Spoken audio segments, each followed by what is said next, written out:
Greetings everyone, here I show you how to install H1-mod, so without further delay, let's get started. Let's download H1-mod, I'll leave its link in the description.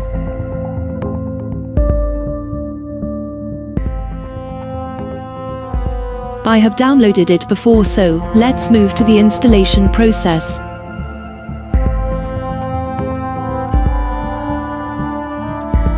Cut the H1-mod exe, then paste it into your Call of Duty Modern Warfare Remastered directory.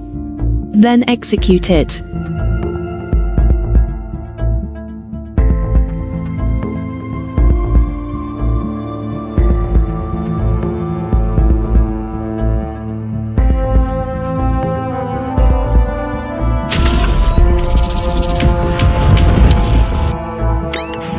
Now wait until it downloads some files and restart.